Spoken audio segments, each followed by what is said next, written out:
Wannan ba ɗawutan jirage kenan a cikin jirage masu saukan angulu. So abinda za mu kera a wannan mako kenan. So wannan jirgi mai saukan angulu ne wanda yake amfani da robali wurin furewa, wanda za ka naɗa shi kamar hakan ga, da zaran ka sake shi ya ka zai fure. So bari mu sake naɗa shi mu gani. Bayan mun naɗa shi sai mu sake shi kamar haka. Wow! Abinda za mu fara da shi shine za mu samu robali kamar haka yadda kuke gani. Za mu auna tsawon shi sai mu samu kara mu yanka daidai tsawon robali din.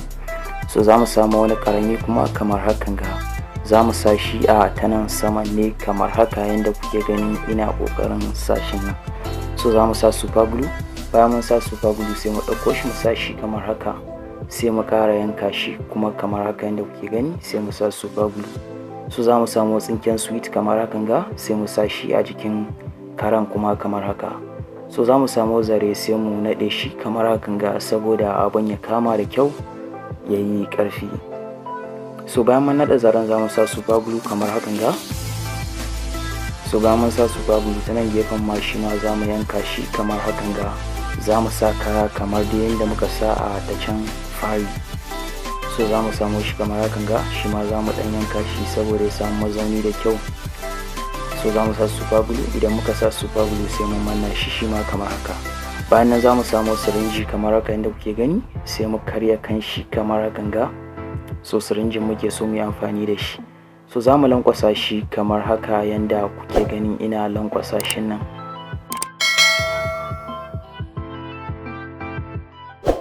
So bayan mun lankwasa shi, abinda za mu yi, za mu sa shi a cikin karan nan namu da muka fara yi kamar haka. So bayan mun sa tsinken sirinjin shi ma za mu naɗe shi da zare kamar haka. So sannan za mu samu gwangwanin maltina sai mu yanka shi kamar haka yadda kuke gani ina ƙoƙarin yanka shi nan. So za mu ciro shi kamar hakan ga. So bayan mun ciro shi za mu samu paper kamar haka, sai mu zana zane 6 cm, sai mu yi awo kuma 1 cm ta nan sama kamar haka. So su ma za mu zana su kamar yadda muka zana 6 cm ɗin nan na farko. So za mu yi shi kamar haka yadda kuke gani. So a nan gurin za mu fitar da wato siffa na propeller mu. Mun yi amfani da wannan zanen ne saboda mu fitar da propeller da kyau, saboda a lokacin da jirgin namu yake aiki kai dinga vibrating. So za mu cire shape ɗin da muka fitar kamar haka yadda nake cire shi ne. So bayan mun cire shi, yanzu abinda za mu sa shi a jikin wannan karfen mantinan da muka yanka, sai mu cire shape ɗin propeller kamar haka yadda nake kokarin cire shi nan. So za mu cire shi kamar haka yadda kuke gani. Bayan mun cire shi za mu samu toothpick sai mu auna shi a jikin rula. Za mu auna 2 cm, mu auna 3 cm, mu ƙara auna 4 cm sorry kamar haka. So za mu samu kuma tsinken sirinji kamar haka, za mu sa shi a awon mu na tsakiya kamar hakan ga. Shi ma za mu cire kan shi kamar haka. So bayan mun cire kan shi za mu lankwasa shi saboda ya kama a jikin toothpick din kamar haka yadda gobe yana sa shi. So bayan nan za mu yanka shi da reza kamar hakan ga. Sai dai yankan zai tsaya daidai layi ne na ɗaya da kuma na ƙarshe kamar haka yadda kuke gani ina yanka shi nan. So za mu yi amfani da awon da muka yi ne a cikin rulan kamar haka.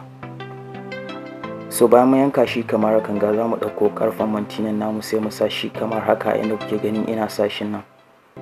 So bayan mun sa nan gefen ma za mu sa shi kamar haka.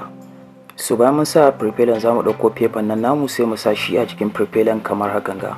So za mu yi amfani da layin tsakiya ne na jikin paper kamar haka, toothpick ɗin ya tsaya tsakiya sak, ya tsaya a tsakiyar layin. So bayan nan za mu juya shi kamar haka yadda na juya shi, sai mu sa super glue ta nan gurin ma shi ma sai mu sa mai. So nan ɗan sami plier kama shi da kyau saboda ya kama. So za mu sa nan shi ma super glue kamar haka. Bayan mun gama shi za mu ɗauko propeller sai mu sa shi a jikin karan nan namu da muka fara yi kamar haka. So za ka sa shi ya dinga wato ya balance ne kamar haka yadda kuke gani ya balance wurin juyawa. So bayan nan za mu lankwasa sauran karfen sirinjin namu da ya rage ta sama kamar haka yadda kuka ga ina kokarin lankwasa shi nan. So za mu samu robali kwara biyu sai mu sa shi kamar haka. So bayan mun sa robalin kamar haka za mu sake samo paper sai mu zana shape ɗin wato jirgin namu.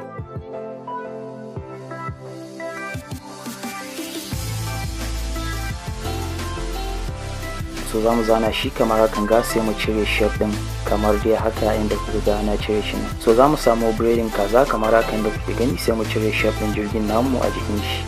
So idan kana so ka samu wannan biredin kaza, akwai bidiyon da za mu yi na wani jet a mako na gaba, so za ka yi bibiyan mu saboda kai ma ka ga ta inda za ka samu wannan biredin kazan. So za mu samu wani kuma kamar haka inda kuke gani, sai mu cire mai shape kamar haka.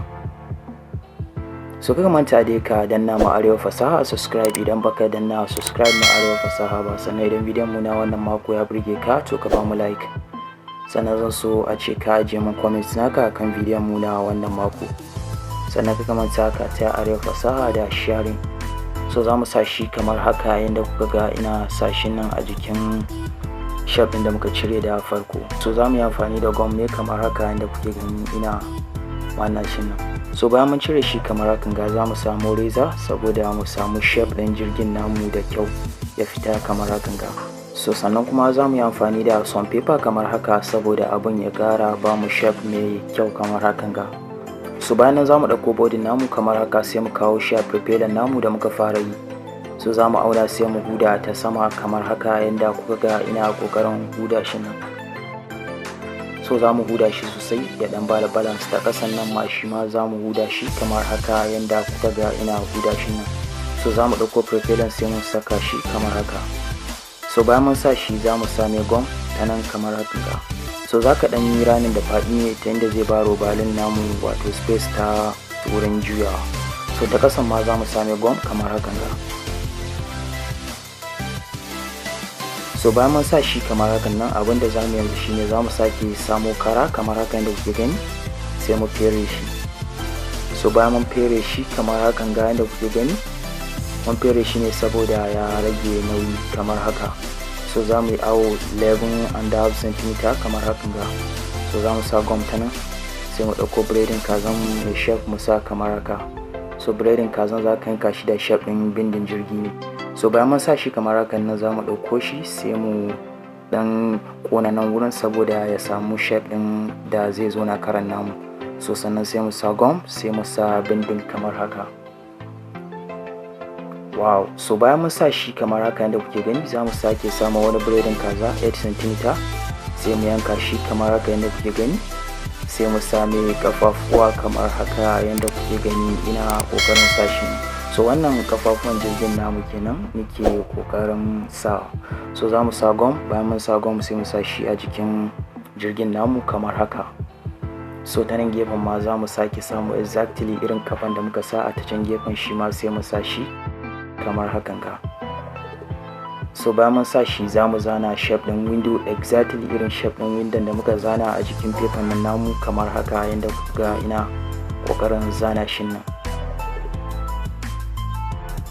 So wow, kusan ma ce mun gama jirgin namu kenan. So kamar haka za ka zana shape ɗin window. So mun gama kera jirgin namu kenan kamar haka yadda kuke gani. Ka manta dai kamar yadda na faɗi ka danna mana subscribe, sannan kuma ka ba mu like. So za mu gwada tayar da shi kamar haka yadda kuka ga ina ƙoƙarin tayar da shi kamar haka. Wow. So anan muka kawo ƙarshen bidiyon mu na wannan mako, inda muka kera wannan ɗan ƙaramin jirgin mai saukan angulu. Idan kana so kasance da mu a mako na gaba, to ka danna subscribe in baka danna mu Arewa Fasaha subscribe ba. Sannan idan bidiyon mu na wannan mako ya burge ka, so ka ba mu like. Sannan zuwa shi ka ajiye mu comments naka akan bidiyon mu na wannan mako. Ka manta ka ta Arewa Fasaha da share. Sai na ga kuma mako na gaba. Na gode.